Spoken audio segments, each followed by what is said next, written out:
What up, y'all? Let's talk.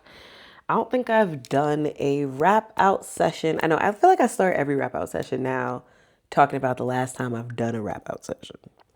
I don't think I've done a wrap out session since I went to go see Anne Juliet, which actually wasn't that long. I believe that was last Tuesday. So in a week. It's not bad. One video a week. Hello. Okay. Hyping myself up. I know my hair looks different. It's because it is. I got it done. If you're a black girl, you understand. So I got like flat twists, and then I took them out today. I got it done on Friday. I took out the flat twist today, but I'm not fluffing it or doing anything to it because if you know, you know, when you leave it, it'll fluff itself. And if it fluffs itself over time, it lasts longer. Hello, black girl hair education. Um, Okay. Sorry, answering some messages. On wrap out, I wanted to talk about how excited I am about life again. I think I like early May, and it's so interesting. Like when people say take things day by day, it's a real thing because one day will literally have you feeling like the entire world is over and the future is it sucks, but it doesn't. The future gets brighter and it gets better, and you literally just have to take it day by day.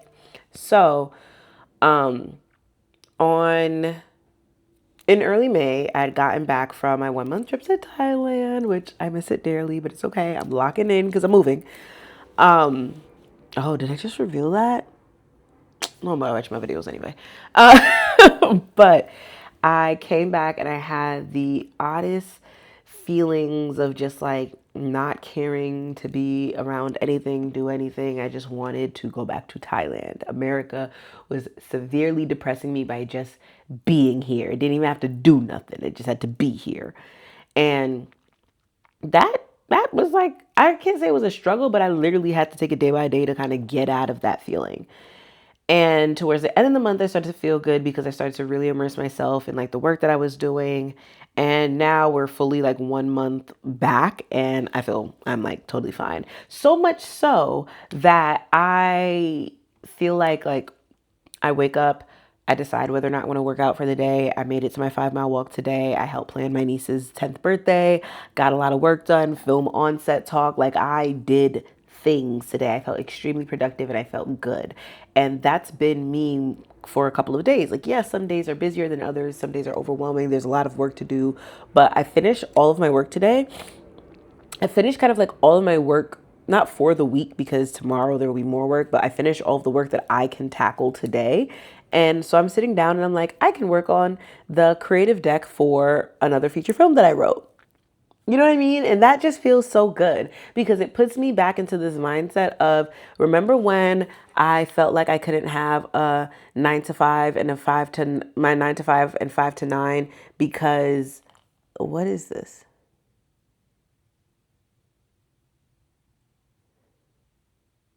Oh, they sent it to me after. Okay. Well, sorry. But remember, what was I saying? Oh, I used to have a 9 to 5 and a 5 to 9. 9 to 5 was my corporate job, 5 to 9 was filmmaking. And I felt like without said corporate job, I no longer had that structure. And so, like, my schedule was just so out of whack. And now I feel so back in whack. I feel so back in whack. I feel so good because not only are the contracts that I have, I'm like happy with, like the work I'm doing with the companies I'm working with. My clients are happy. The work I'm doing with them is great. So I feel really good about it. So that's number one there. But number two is, oh, is it 3 p.m. their time? I work with a lot of, I work with a lot of companies that are in LA. So not a lot. All of my clients are based in LA, and I'm based in New York. So sometimes the timing could be off. Either way, now that I have these clients that I'm happy with, I feel back in like the groove of, okay, this is the work I have to do. The work is done.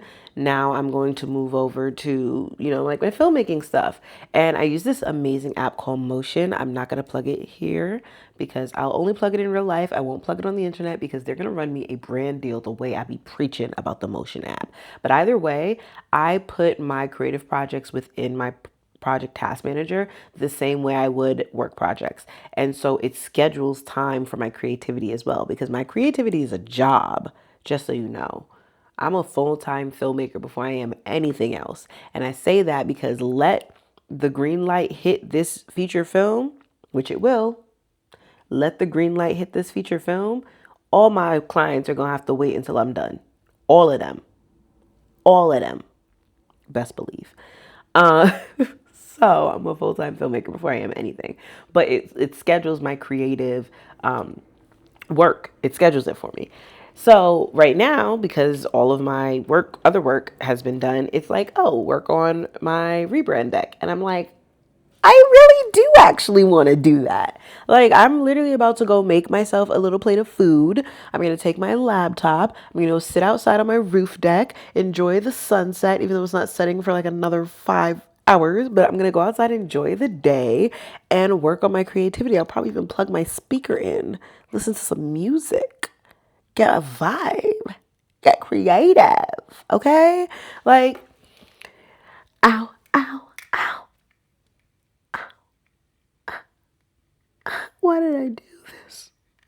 Why did I do this? Why did I do this?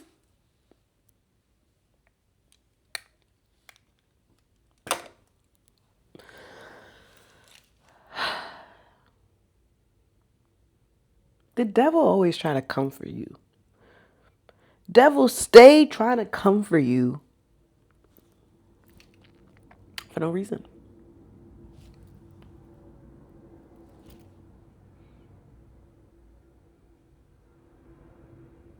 Anyway, sorry, that just pissed me off. Because that actually hurt. It was my fault. It was of my doing.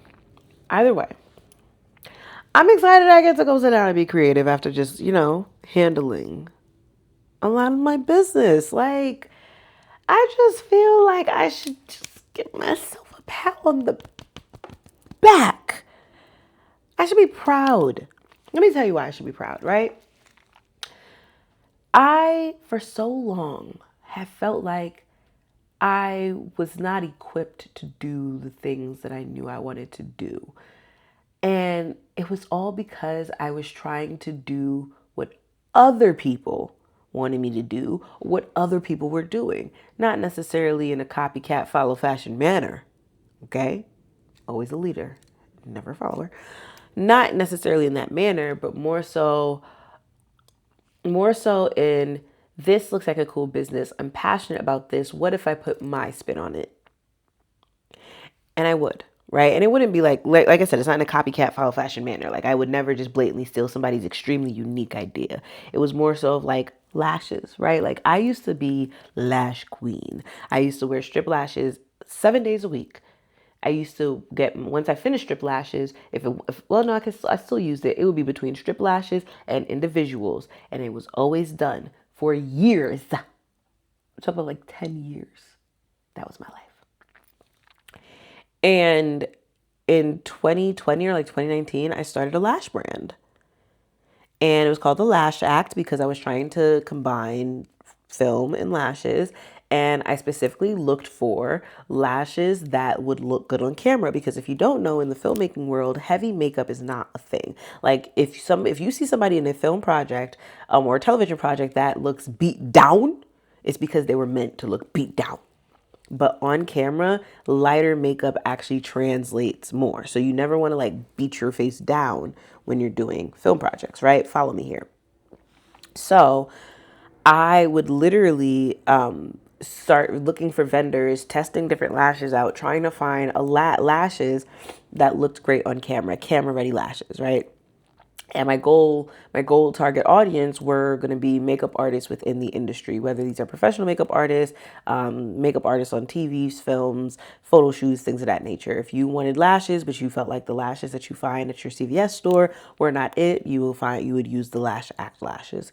Now, I was very excited about the Lash Act, But it was not something I continued to have passion for. It was not something that I cared to do. The setting up the business was a lot of fun. That's what I love to do. That's what my ADHD brain thrives on, the setting up of the business, right? The thinking of the branding, the idea, the growth tactics, the marketing tactics, the content ideas. Those are the things I loved and enjoyed. The part that I didn't love was the sales, like actually having to push people to buy this product and continuing to promote it and do all those things. I didn't like doing that. I didn't. Because whether or not you got my lashes, you got somebody else's lashes, I really didn't care. I really didn't care. I told you why mine is beneficial. You either want it or you don't want it. That's how I felt. That's how I feel about a lot of sales. Okay, you either want it or you don't want it. Simple as that. I'll tell you my benefits. I'll make my benefits sound real, real good, but it's up to you. And also at the time, everybody had lash brands. So I wanted mine to be looked at like a Lily lash. And to get to that level, you kind of need a lot of exposure. Like Lily Lashes was created by a beauty influencer, so that was a little bit different. I, however, felt like people, because I was not in the beauty world, nor was I an influencer, none of that. I felt like my lashes were kind of being coupled into the indie lash brands, like the people who just find a vendor and just resell lashes, like just that versus what I really wanted it for, which is very catered to that specifically, which I feel like branding wise, that would have been better whether if I partnered with a well-known makeup artist within the industry. I feel like that would have worked out better. But either way, again, didn't care enough to go that far. I still have inventory left. I give it away here and there. I sometimes reach into it if I need a lash, you know? And this is how good the lashes are. That inventory is from 2020. I reach in there. Sometimes I pull lashes out if I need them for my own face, like if I'm, going out or whatever. And they work amazing. Just so you know, still my favorite. And I reuse them. I take the glue off, reuse them, and they still look great. Just so you know. So that was the Lash Act. Then I also had the Glow Act, which I never released, but I did work heavily on like the science behind it. So the Glow Act was going to be a skin illuminator, and the thing was, I used to be okay. I know I'm like makeupless here, and I think I only wore makeup once, but y'all saw my last video. Face was beat. Your girl has always been able to do makeup and beat a face, especially my own face. Like it's one of my hidden talents, okay? I can beat my own face. That's the best. Other people's faces, I could beat it, but I don't know if I could beat it the same way I beat my own face. I've had people ask me to do their makeup. I can do your makeup, but I cannot guarantee it's gonna look like my face. Because the reason I can do my face so well is because of my face. I haven't practiced on everybody's face to know how to do everybody's face. So if I do your makeup the first time, it'll come out nice. But I don't know your full face. I don't know how you want your face. So it's a little, yeah. Either way, I be beating my face. So another part of the things that I used to love about, I'm also like an OG beauty YouTube watcher, just so you know. Like I watched everybody, like any name that you can think of that was a black beauty influencer on social media in the early 2000s till now. I watched them. These eyes have seen them and followed their journey. There's a lot of YouTube drama information details about certain creators that I am ashamed to know because I've watched them so long. Okay, putting that out there. I have Makeup Shayla's first makeup palette. Okay, so if you don't know who that is, clearly we are speaking different languages. Either way, I used to wear highlighter.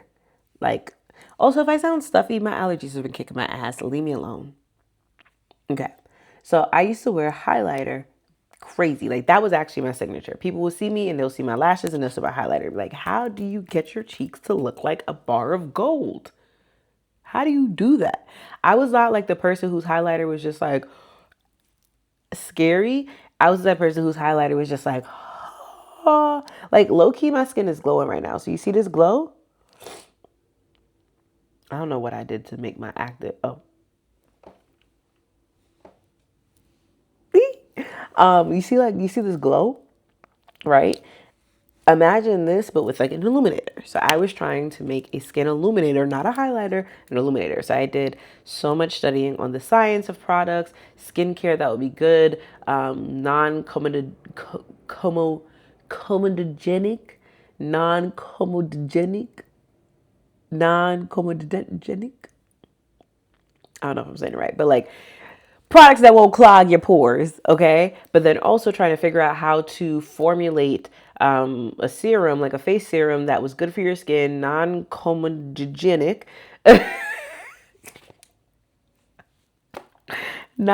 whatever the word, didn't clog your pores, but also gave you highlighters that was still pigmented and pigmented enough where like I didn't want that, separation to happen that was too aggressive. You know what I mean? Like there was just I wanted it to be a luxury product.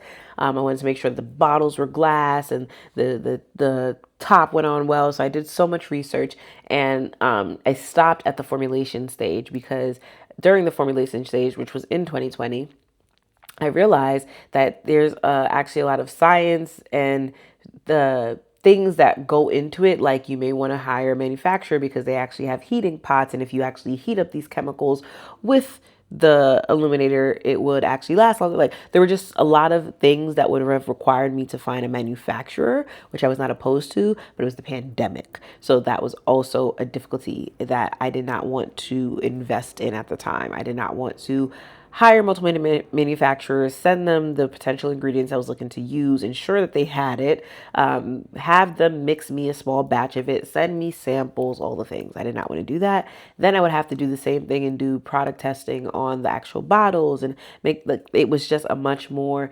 hands in investment and business idea that I did not want to take on at the time. So the Glow Act never glue. The Glow Act never glue. Um, I want to respond to this message.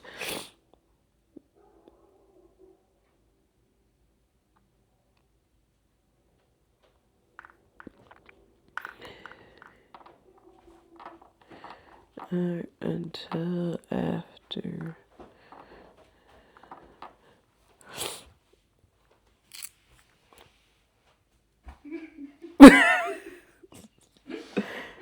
So I'm filming something and my sister just walks in to stare at me. Oh, sorry. Something just happened outside. Can you edit? Just give me a second. Oh, sorry. That's funny. Do I need to come? Can you record I it? recorded it. Okay. I'll be back. She recorded it. Okay, well, back to the wrap out. Um, that was something that the Glow Act never glue. Okay, the Glow Act never glue. So those were just businesses that I started, and the best part of it was the creation of it. So with that, the businesses I have now, I made sure that they focused on things that I actually enjoyed doing that didn't require me to do things that I did not enjoy doing. So I'll give you an example. On-Set Talk is like my visual podcast. As of right now, it just exists on TikTok, and eventually I'll be moving into the actual podcast space. But I knew I wouldn't commit to the actual podcast space unless I got comfortable ensuring that I was ready to create content, right? Because a part of just having a podcast, you need to create content around it. So, for the past, almost a year actually, this is crazy, almost a year. 2 months will make a year. So for the past 10 months, I have been consistently filming content. I hired an editor because if I did not, On-Set Talk would have died before it even started, because the editing part is a part where I don't want to be involved in. And now, can I edit? Can I creatively edit? Do I like to edit? Yes. Consistently? No. No. Literally, I give an example. For the last film that I directed, we were trying to find a trailer editor, and I had an idea for how I want the trailer to look. So I was like, yeah, I'll edit the trailer. And so I edited the trailer. The trailer came out fire. The trailer came out banging. I love the trailer. Everybody loves the trailer. And that's what I like to do. If I have an idea for it, sure. Let me get my hands in the kitchen. Let me put my hands in the pot. I don't love that for everything. So I don't want to do that for everything, especially listening to myself talk. Okay? So hence why I don't edit these videos. And I'm just posting them as they are, because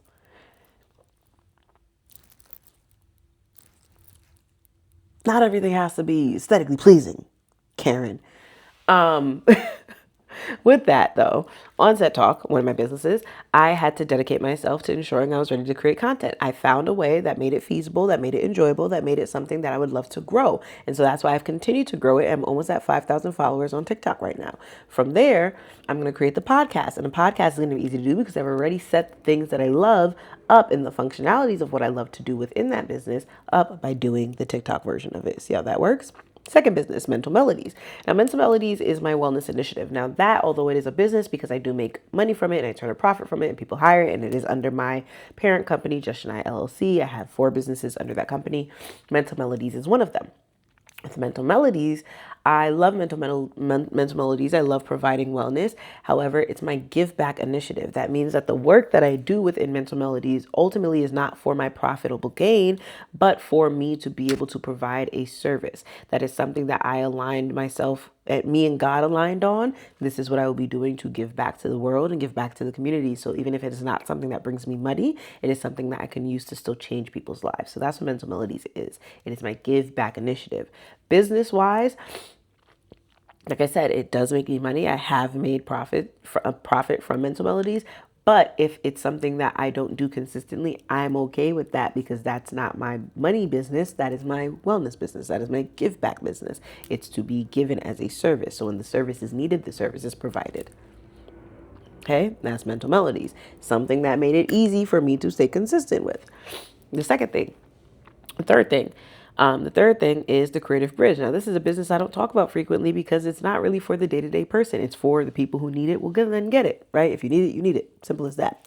So the Creative Bridge is an operational solutions business. And what I do is pretty much I am a translator between developers and engineers that create technical systems and clients and customers. So one of the main things that happens amongst the development space is that developers don't necessarily know how to communicate with clients. They're very developer heavy, they're very engineer heavy, they're very technical people. So there's a lot of miscommunication, things lost in translation, projects that are misscoped, projects that miss deadline, clients that, get to the scope creep or go over scope. All of these things happen. Pricing issues, business management issues, all these things happen in between developers and engineers actually trying to work with the clients that they desire. So that's where the Creative Bridge comes into play, and companies or development agencies can hire me as their middleman, their intermediate. And it works. It works because not only am I the intermediate and the translator between these two people in the industry, I am also an expert in understanding what the technical side has to offer. So what I can then do is create blueprints that can translate to developers. So that is like one of my white glove services that I provide to both client sides and to the developer agency side. If you need somebody who can help you create a blueprint before you spend your manpower actually creating the system, I am the person you hire to do so. What does all of that mean? And let's say you wanted to build an app, but you don't necessarily know how to talk to a developer about how to build the app, and that developer can talk to you about it and try to understand exactly what you need, but they don't necessarily understand how your business works. I understand how most businesses work because I've worked for multiple businesses. There's rarely a business that somebody could explain to me that I do not understand how it works because of my business background. See how that works? So I will be the person who speaks to the client, understands how their business works, designs the system for them, and then just gives that system blueprint to the developer and they build it. I'm literally like an architect. If we want to look at this, how I'm an architect, the builders are the contractors, the clients are the people who are looking to get their house built. They're the clients. That's what I am. That's the Creative Bridge. That is what pays my bills. There's other creative services that I offer under the Creative Bridge. The reason it's called the Creative Bridge is it really covers anything that has to do with creativity in a corporate space. So if you need sponsorship management, if you need maintenance services for your operational systems, all of that falls under the Creative Bridge. If you need consultations on how to have a creative career, all of that falls under the Creative Bridge. But the main bread and butter is really being the translator between these two type of businesses.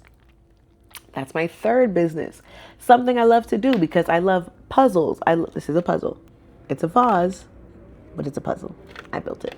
Lego sets, all of those things are puzzles. So are creating operational systems. Understanding how your system works and putting it down on paper and figuring out how to make it the most streamlined, technical, and scalable system ever is like the funnest thing I can think of in terms of what I would love to do in my day to day outside of filmmaking, which is my fourth and final business. Just Shania Productions is my longest standing business. Just Shania LLC was always Just Shania Productions, but now Just Shania Productions is its own business under my parent company, Just Shania LLC. So Just Shania Productions is what I get hired to do anything film related. If you want me to direct, you're going to be paying Just Shania LLC, DBA, Just Shania Productions. If you want me to write, if you want me to produce, it will all go under Just Shania Productions. All of that is Just Shania production related work. So those are my four businesses, and I'm so happy to be running it. I'm so happy to be a part of these businesses. I'm happy to have grown these businesses over time. Like this is the dream. Okay, this is the dream. The reason why it's also the dream is because the fact that I was able to build, grow, and maintain these businesses, I can now move across the world and live in other places, live wherever I want. And that's all I've been desiring to do. And that's why I was so torn up that I did not, I was so, no, not that's why. I was so torn up that I did not have a 9 to 5 to help me fund this 5 to 9. I would have to leave that 9 to 5 if I wanted to go and travel the world while still doing my 5 to 9. But now I don't have to do that because my 9 to 5s are my businesses. Sorry, I keep doing that. My 9 to 5 are my businesses.